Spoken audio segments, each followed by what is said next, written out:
Kadama TV olwali tugenda kwogera ku nsonga ya test ya COVID-19 test. Gavumenti kyegamba nti buli Kadaama ayina agenda okubeera nga akomawo Uganda ayina okubeera nga test eno agikoze. Bantu bangi nnyo mututuukiridde ne mugamba nti nno temuyina wonna we musobola kujja test eno oba kaleka nga abamu temuyina mugamba mutya baboosi bammwe bagamba abalala ne mugamba nti nno eri expensive abalala ne mugamba nti temumanyi basobola kikola batya. Tugenda kuyita mitendera gino tubeere nga tuyitamuko tulabe ki kye tusobola okukola okubeera nga tufuna test eno. Waliwo Kadaama wano gwe ngenda bapulayingira yagambye nti yakontaktinze kampani eyamuleeta nemugamba ayina okusasula riyal 1,500 kekakadde kamu n'ekitundu z'ayina okusasula just test okutestinga COVID bamugambye asasule $1,000,000. Test eno okubeera $1,000,000 Kadaama okubeera nga asasula sente zibeera nnyingi era tetumanyi butuufu bwakyo wabula ffe tugenda bawa amagezi omuntu osobola okukola otya. Kansooke mbapulayingire voice note y'omukyalo ono owulire kiki kye baamugambye era n'obweraliikirivu bwalimu. Ye agamba okusasula $1,000,000 ate liisi asigala e Saudi. Ngenda balaga ne Saudi waawe osobola okugenda n'okola test eno ku bwereere nga togiye wadde n'ekikumi kasita obeera ng'olina enkolagana ne boosi wo. Katusooka tuwulize Kadaama ono then tweyongereyo mba nnyonnyole omuntu osobola okukola otya. Gyonna gy'okola nsessaako taata weebale gyonna gy'okola weebale otulwanirira weebale amagezi go okutuusaamu amaanyi ebyo ebigambo bituwa motivation ne bw'oba oyita mu mbeera kasita owulira omuntu akuzzaamu amaanyi oguma osanga olunaku lugenze wiiki eyiseewo Mukama tumwebaza olw'ekyo weebale nnyo weebalire ddala. Nze Dokasi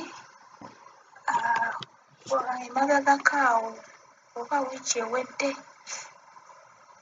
nakulikodingirako naye namala ne ntwala sitepu ne njogera ne kampuni eyandeeta kati natandikako ebya online registration kati ne bimala ne binkaluubirira kubanga nali sirina paasipooti nga boosi wange agaanye okumpa paasipooti tesiti corona tesiti kati egyo wiiki yonna ewedde neeyitawo kati n'eno kati kwosa jjo nengamba kanjogere ne kampuni then eyogere naba n'abantu kati bwe nayogedde ne kampuni eyandeeta bangambye ssente tiketi eri ku reals 2,500 kati nina okuteekako haafu ne boosi wange n'ateekako haafu ne bangamba lwaki togumiikiriza olinde tiketi edroping kubanga kuliko options 2 okugenda n'ebya embassy oba ffe kampani turegisteringa tutwala details zammwe kati tiketi bw'enaaba esse awo abasinga mwenna muba muddayo. Ne mugamba nze mpulira nkooye ate siri bulungi nalwala omugongo nagwa nensaba abantu eddagala tebantwala mu ddwaliro buli lunaku okolera ku bulumi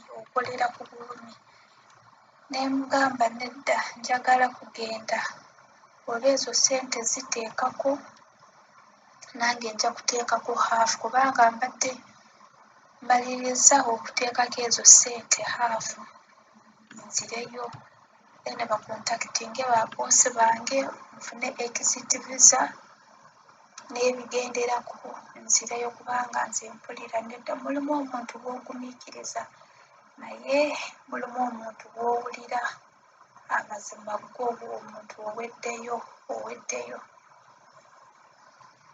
kati leero Leero omukyala n'anziramu owa kampuni n'aŋŋamba kale bw'oba osazeewo bw'otyo boosi wo tugenda mukubira tumugambe procedures zonna z'alina okuyitamu.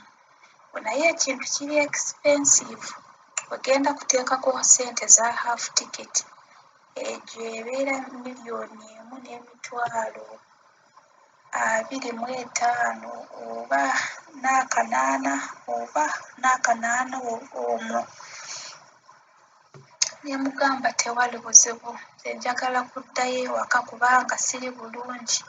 Nkolera families 2 ate flowers 2 sikyabisobola, omugongo gundi bubi, siyina ddagala, njagala kuddayo, obulamu kye kisinga. N'aŋŋamba n'andiboodingira n'aŋŋamba mbu kale bw'oba osazeewo bw'otyo ngu naye nze mbadde ngamba osooke osigale tulindemu omwezi gumu n'ekitundu, airports zigenda kuggulawo, then air tickets zijja kuba zisaze, then awo muddeyo.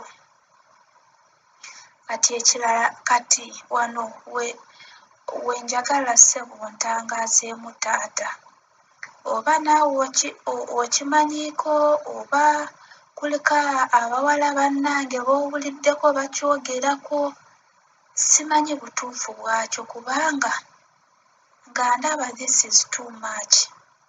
Kati omukazi n'aŋŋamba kale ngenda kuteekako eyo haafu y'ekitundu eya air ticket. Kati ekyamazeemu nnyo amaanyi kubanga mbadde mmaliriza okuteekayo ezo ssente kubanga ssente zo mbadde nziyina wano. Kati omukyala n'aŋŋamba ate ne corona test olina ojja sasulira ya $1,500. N'engamba bwaki $1,500, egyo $1,150,000. Ngu kuntwala mu ddwaliro okukola test then kufuna foomu enzikiriza okutambula. $1,150,000, 1.5. Bannange nafunye stress, ne mpulira omusujja, olubuto ne lutandika okunnuma, ne ngamba Mukama Yesu, kati kino kiki? Katonda kino kiki? Ye omuntu yakola omusango kujja eno oba? Kati taata nsaba okuntangazaamu. Eno Saudi Arabia batuggyako $1,150,000 okutukola PCR test, oba simanyi abawala nabo bakomplaininze gy'oli ensonga y'emu oba kubanga nze ekyo bakiŋŋambye leero nnyina kusasula $1,150,000 eya PCR test. Kati ebintu ne bimbuzaabuza. Ezo ssente nnyingi nnyo, ezo ssente nnyingi. Kati mbadde nsaba ku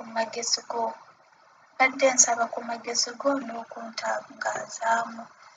Nja kuba musanyufu okuwuliriza gy'oli kubanga nze mbadde mmaliriza, njagala kuddayo ndeetereko ssente za haafu eya air ticket. Obulamu kye kikulu. Mukama Katonda ayinza okuteekerako ekkubo n'okola ssente endala, ate ye obulamu bwe buba si bulungi oba tosobola okuddamu kukola. Neeyanzizza neeyanzeege. Omukyala bamuyita Naima Charity wa Security Link yaŋŋambye $1,500,000 eyo gy'eba $1,150,000 eza Uganda. Kati nange kyamazeemu nnyo amaanyi ne neebuuza ezo ssente zonna at least omuntu osobola okufuba olw'obulamu n'ogamba kanteekeko ekitundu kya ssente ziri eza air ticket $1,260,000.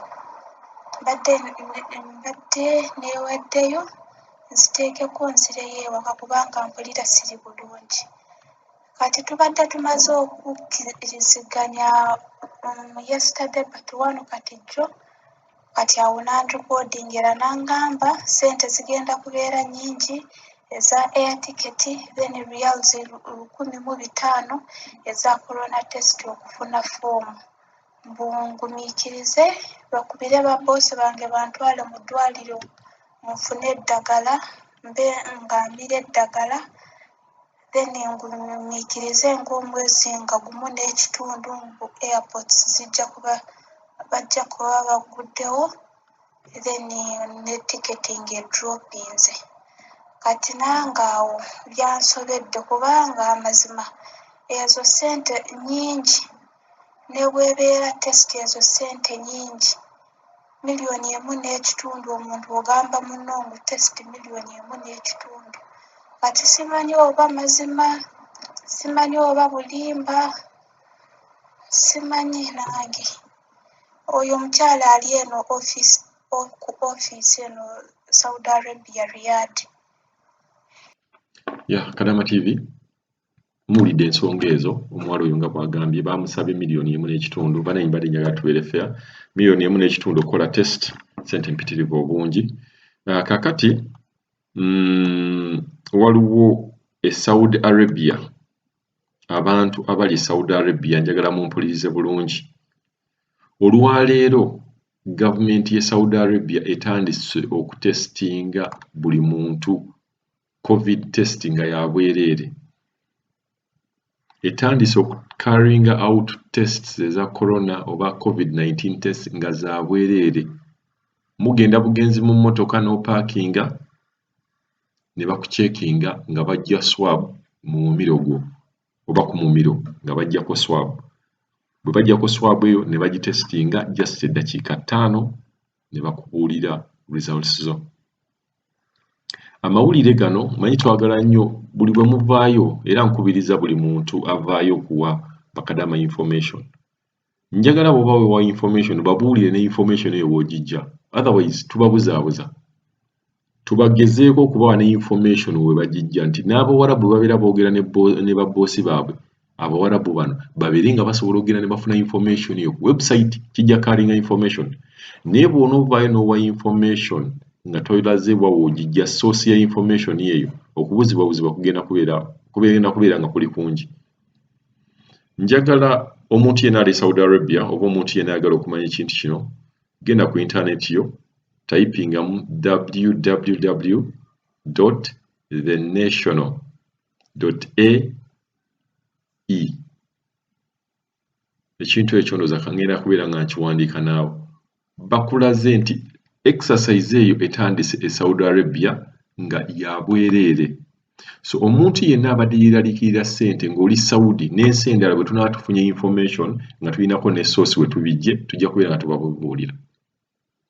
Omuntu yenna ali e Saudi ssente zino mu kifo ky'okusasula ssente zino sooka oyogere ne boss wo mulage amawulire gano mbabuulidde website eyo gendamu ngekanje batayipingira naawe gendamu mulage nti test zatandise. Ogenda bugenzi mu mmotoka tebirina bya ddwaliro abasawo ne bajja ku mmotoka wooli ne bakutestinga ng'ekifaananyi ekyo mukiraba era ekifaananyi ekyo nkijja ku website yaabwe nga bo bakulaga n'emmotoka weeziri wano bakulaga nti drivinga gendamu togenda kuva na mu mmotoka yo bakuceekingire mu mmotoka yo olumala mugende.